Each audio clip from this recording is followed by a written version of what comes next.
ധ്യാനേട്ടന് നല്ല പടങ്ങളൊക്കെ എടുക്കാം, അത്രേ ഉള്ളൂ. അത് വിനീതേട്ടൻ ചെയ്തതല്ലേ. വിനീതിന്റെ സിനിമ മോശമാണെന്ന് നമുക്ക് പറയാൻ പറ്റില്ല. അത് അതിലെ അഭിനയം കൊള്ളായിരുന്നു. ഇത് വേസ്റ്റ് ഇല്ല, കൊള്ളത്തില്ല. പറയാൻ ഉദ്ദേശിച്ച് വെച്ചിരിക്കുന്നത് വെച്ച് കഴിഞ്ഞാൽ ഇങ്ങനെയുള്ള പടങ്ങളൊന്നും എടുക്കാതിരിക്കുന്നത് നല്ലത്.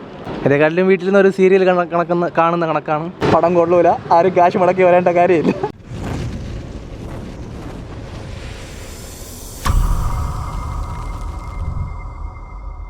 കുഴപ്പമില്ലായിരുന്നു. ഇഷ്ടപ്പെട്ടില്ല കേട്ടോ, എന്തോ ഇഷ്ടപ്പെട്ടില്ല, കൊള്ളുകയല്ല.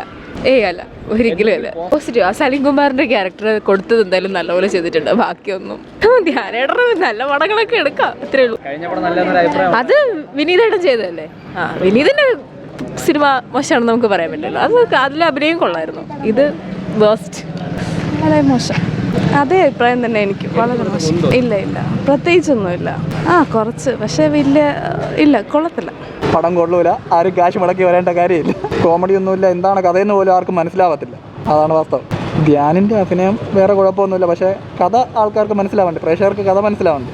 എടുത്ത് പറയത്തൊക്കെ ഒന്നുമില്ല, ഒരു ടെസ്റ്റ് പോലും ഇല്ല കഥയിൽ. അതേപോലത്തെ ഒന്നും അങ്ങനെ ആണെങ്കിൽ അതിനായിട്ട് വിവരിക്കാൻ പറ്റത്തില്ല. നമ്മൾ പ്രതീക്ഷ അത്രയൊന്നും ഈ പടത്തിലില്ല. ഒന്നാമത്തെ കാര്യം പറഞ്ഞാൽ നമ്മൾ ഈ ധ്യാൻ ശ്രീനിവാസൻ എന്ന് പറഞ്ഞ പടം, അത് പുള്ളിക്കാരനെ നമ്മൾ പ്രതീക്ഷിച്ചാണ് വന്നത്. അപ്പോൾ ആ പുള്ളിക്കാരൻ്റെ പടത്തിന് നമ്മൾ ഇത്രയും പടങ്ങൾ കണ്ട വെച്ച് ഇതിൽ വേറെ ഒന്നുമില്ല പ്രതീക്ഷിക്കാൻ വേണ്ടി. ഒരു എന്താണെന്ന് പറയാം, ഒരു അവാർഡ് പടം കണക്കിന് പോയിക്കൊണ്ടിരിക്കുകയായിരുന്നു. ഈ കോമഡി ഒന്നുമല്ല, കോമഡി പ്രതീക്ഷയാണ് വന്നത്. പറയാൻ ഉദ്ദേശിച്ച് വെച്ചിരിക്കുന്നത് വെച്ച് കഴിഞ്ഞാൽ ഇങ്ങനെയുള്ള പടങ്ങളൊന്നും എടുക്കാതിരിക്കുന്നത് നല്ലത്. നിരാശയാണ്, നല്ല നിരാശയാണ്. നെഗറ്റീവാണ് പടം. പടം വലിയ പ്രതീക്ഷിച്ച അത്ര വന്നിട്ടില്ല. ഇതിനെക്കാട്ടിലും വീട്ടിൽ നിന്ന് ഒരു സീരിയൽ കാണുന്ന കണക്കാണ് എനിക്കായിട്ട് തോന്നിയത്.